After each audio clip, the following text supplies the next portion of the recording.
and they need results like the next day. And I'm his next client. So he has something to take back. The moment I jump on, there is a way they like calling me Sudan. Like Sudan, Ogenda, where are you going? I said, I'm going to Chinik. I'm like, okay. We started. The ride was over. Hey, you are here. Hey, hey, hey, man. I feel very comfortable. I look like you. I know. Let me tell you. In Kampala, the names I've got because of my color. Blackboard, kiwi, under the bed, white. But I remember recently I was in Juba. The moment I got out of the bus, people were screaming, "Hello, Muzungu, how are you?"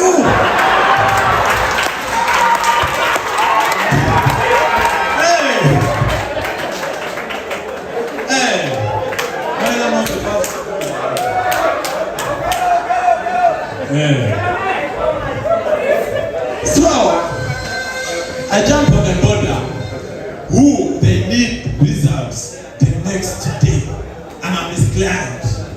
So the first, he starts now forcing his conversation on me, and he says, "Man, don't you hate the government?"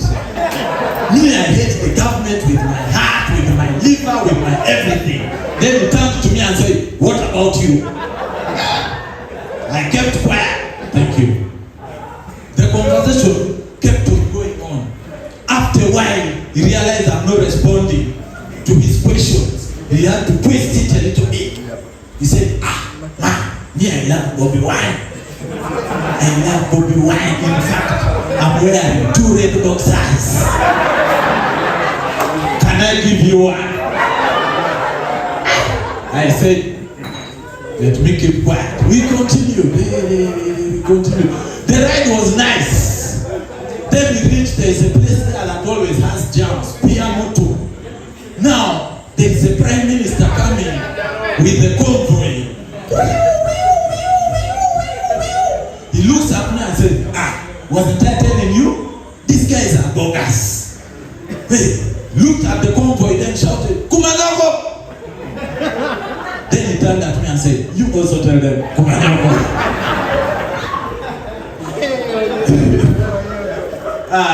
It's never easy. But guys, in whatever you do, make money. If you're late and you're here and a gentleman bought for you a ticket, tell him we are proud of you. Make money. It's important to have money in life.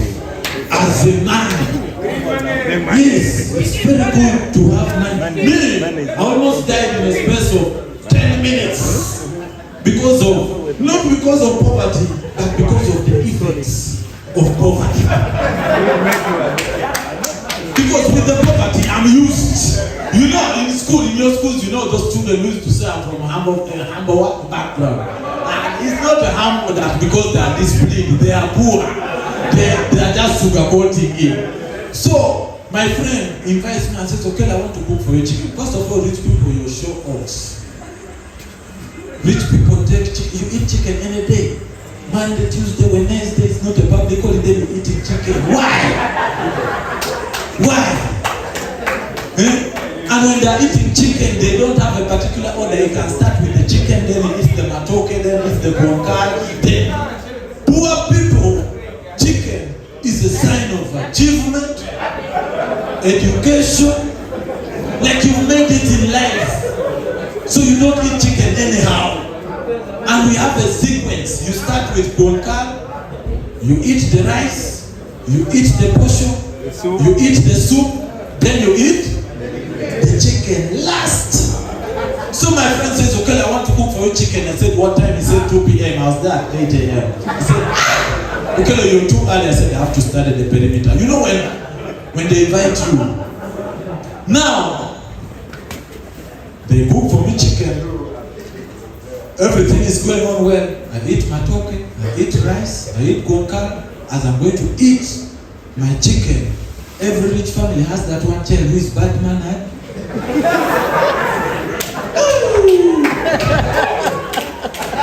The child runs away from nowhere. I did not see him. He ran, picked my chicken and threw it down, then stepped on it and looked at me. Then said, "Uncle, I've stepped on your chicken." Now, as a visitor, you don't have to show that you are knowing. So you have to act humble. I look at my host and I'm like, "It's okay. I don't even like chicken."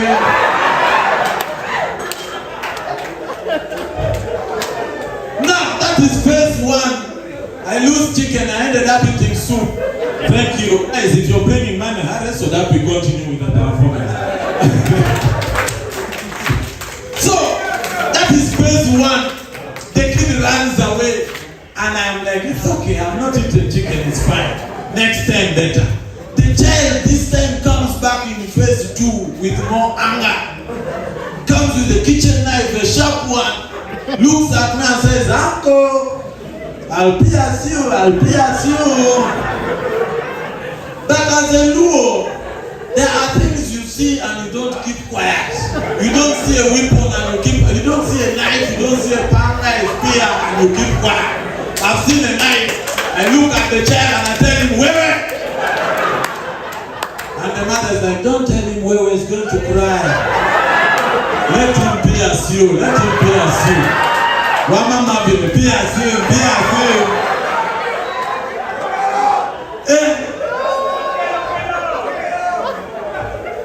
So, we are in phase two. The child now has full authority to pierce me. But the mother walks out and the child comes, "Uncle, they have said I pierce you." Hey, I look at the corner, there was a panga. Now, I became defensive. I also picked the panga and said, "Okay, pierce me, I also pierce you." And then we saw each other. We ended up in police.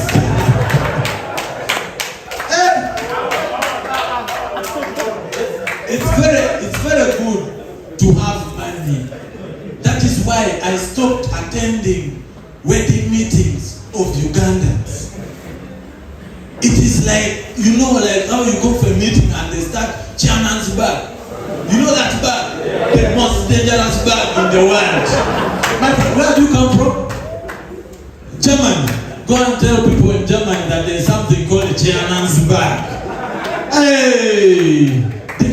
When you just arrived, they say, Okello, you're late by 2 minutes. Put something in chairman's bag. There you're happy. That's the first punishment you put.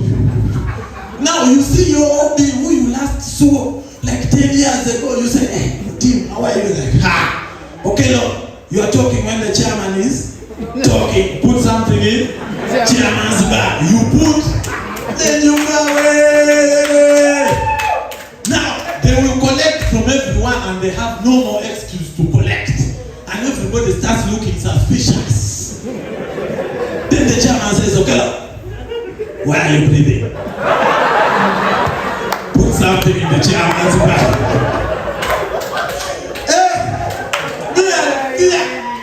Well, thank you. When people are having wedding meetings, there is no stress. No stress. You just come so that they tell you where the function is going to be. And the order is like, "Excuse me, you're most welcome. We want to let you know that the wedding has been slated for 15th. Uncle Philip has paid for all the drinks. James works in Serena. He has given us venue and also transportation. We have our uncle. He has like a fleet of Benzes. He's going to offer. It's nice. So we are going to request you to keep time on 12th. Those are rich people. That is why you see even on the invitation card, they use nice English. "Dear Mr. and Mrs. Otie, you are cordially invited for the wedding of Jane and Samson, the sons too. The sons too. You get nice. Please keep time." Or RSVP. I don't know what that means, but it is always there. RSVP. When you come, time for gifts. Rich people's wedding gifts. It is also nice. It's like they're competing. It's like, "Jane, we love you so much. We have decided as my family, we didn't have enough gift, but we have given you a house in Munyenga, but if you don't like it, there's another house in Munyonyo. Those are rich people. Poor people, first of all, poor people. Now the problem we have as poor people, we want to have everything we missed in childhood at our wedding. And the wedding budget is ambiguous. You may think it's a government budget. And somehow, God blessed poor people. They say, well, we know how to choose the chairman. He has words. Ladies and gentlemen, we have thought it wise that for transportation, we use two means of transport. That is road and air. We are going to get a Rolls Royce and a helicopter. Meanwhile, when you check on the budget, it is not taken. Nobody has paid for the helicopter or for the Rolls Royce. We have also thought it wise that we change the ambience of the venue a little bit, so we will need a smoke machine, and also for purposes of having a great view of our venue, we are bringing a movable, rotating tent, the one that detects the direction of the sunshine. Now, that is meeting one. Meeting one, everything is on the list. In between there are several meetings. Now, the issue is the last meeting. There, they start canceling things. Like, ladies and gentlemen, we have decided that for the sake of transportation, we do away. You hear the English? We do away with the helicopter and the Rolls Royce. Somebody played and switched off his phone. So we were thinking we use Uncle Ojo's pickup. The maids can actually sit at the back. And also for the movable rotating tent, we have decided to take chances against the weather. If the rain comes, we request you to come with your umbrellas. And if the worst comes to the worst, as we can see how the budget is standing, we can do away with the bride.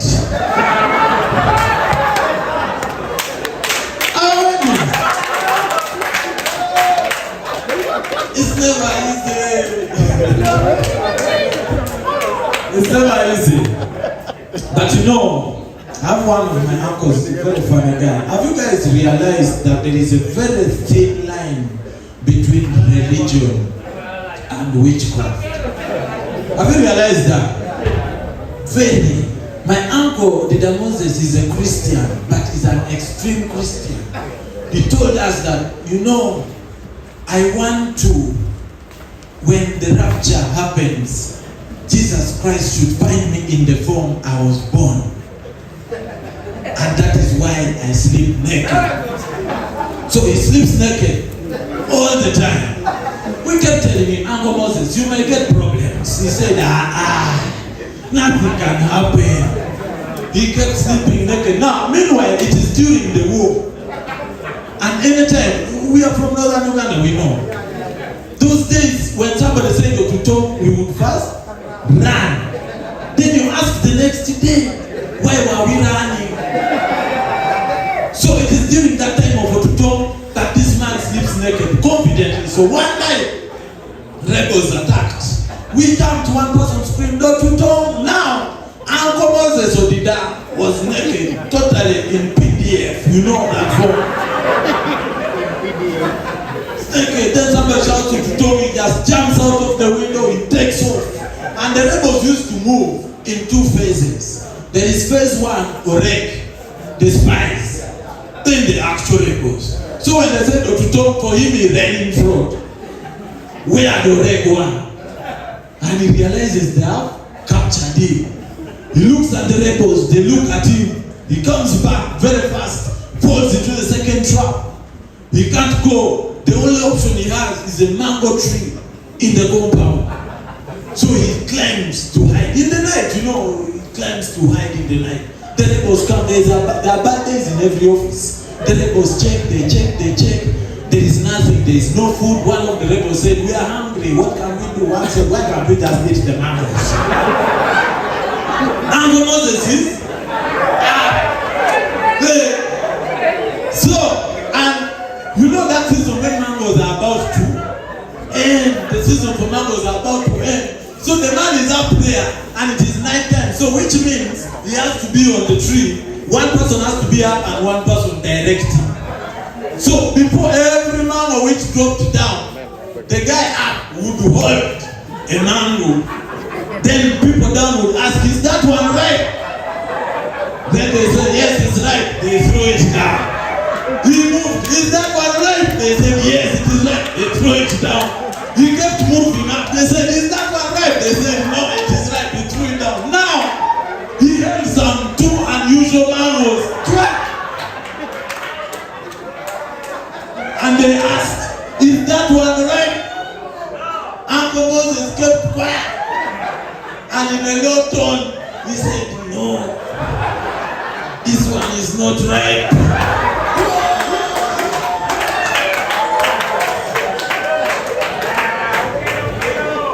The rebel jumped. They took off throughout the entire war. They never came to our village. They said, the mangoes in the other village are different.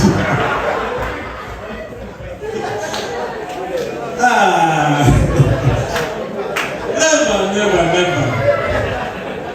Very funny. I come from a funny family. And like I've told you, I'm from a poor family. There is a way poor people are very creative. Extremely creative. Yeah. Very. Have you realized when they kidnap a rich child, that is an investment? But when they kidnap a poor child, that is a bad business choice. One of my kid brothers accidentally got kidnapped with another child from a rich family. Now, the kidnappers called the rich family first. Hello, is this the father to Marvin? Like, yes, we have your son. If you don't send 10 million by 10 a.m., we are killing your son. They sent money. 10 million by 10 a.m. You know rich people, they have money everywhere. Under the bed, in the ceiling, wherever. Next, they called my father. But I think even by the way my kid brother was dressed, the kidnappers had to reduce the price. Like, hello, is this the father to a joke? Like, yes, we have your son. If you don't have 500,000, we're going to kill him. My father said, I don't have that insane amount of money. 500,000 is insane.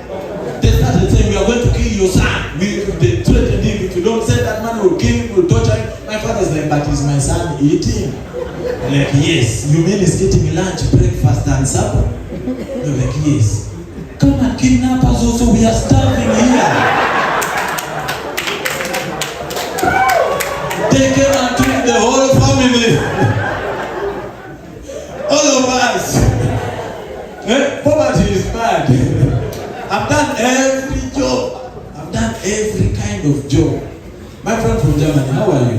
Are you enjoying the show? Oh, you're laughing in vibration. Yeah? Hey, I love white people. I'll be very honest. Your courage is top notch. Top notch. I've traveled a little bit, I've seen your courage. Things can be happening, you're there. Then on TV, they're showing, there is an anaconda, a snake in an old building. A white person will jump on a bicycle, oh my God, I want to see the anaconda. Then you reach there and say, you knock that door where they say there is anaconda. Is like, anybody home? Hello? Anybody home? For us here, anaconda. The moment you hear there is anaconda here, next day past 7 a.m. you say land for sale. That's how we are. But hope you're enjoying your time. Yeah. I've done every job, guys. Before I settled for comedy, I've done every job. But one of the jobs that challenged me a lot was to work as a customer care agent. You know, that's the only job you say the same thing every day. Hello, thank you for calling. How may I help you? Please read for me the serial number. Hello, sir, please call back after 24 hours. Boy, go you watch him. I call you name. Hey, go you watch him. You may tell the low and when. Kwa serial number. I worked as a customer care agent for 4 years. And those words became part of me. One time my mom at 2 a.m. gives me a call. I pick. And this is how I picked my mother. I was like, thank you for calling. I'm speaking to Joshua. How can I help you? She's like, Joshua, we have lost someone. I was like, ma'am, please read for me the serial number.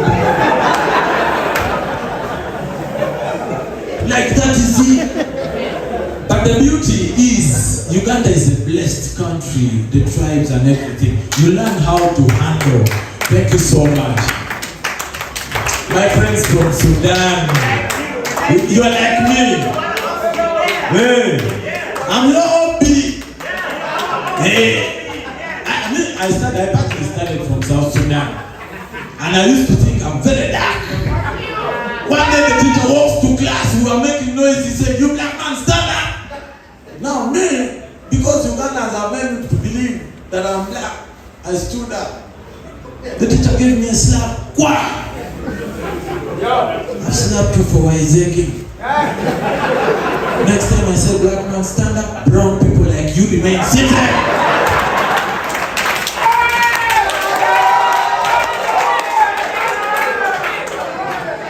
My brothers!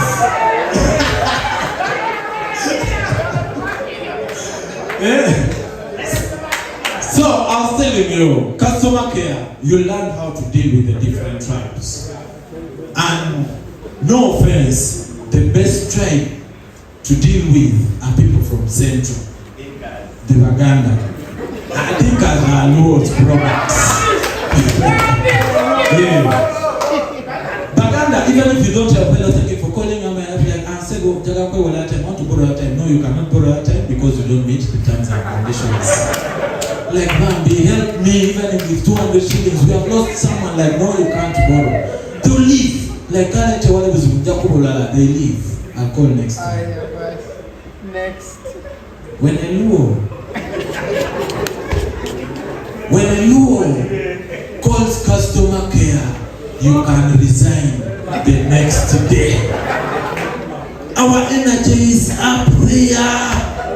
Hello, thank you for calling. You're speaking to Joshua. How may I help you? I am going to break this line. Now, the guy wants to break the line, but you don't know why. And you have to start now apologizing for what you don't know. And then our English accent is misunderstood by the rest of the country. I am going to break this line. Like, sorry sir, what is the problem? It's like my ass is not working. Like, sir, if your ass is not working, you should see a doctor or a surgeon. Like, no, I don't mean that ass, I mean star. 1, 2, 3, ass okay. Thank you, ladies and gentlemen.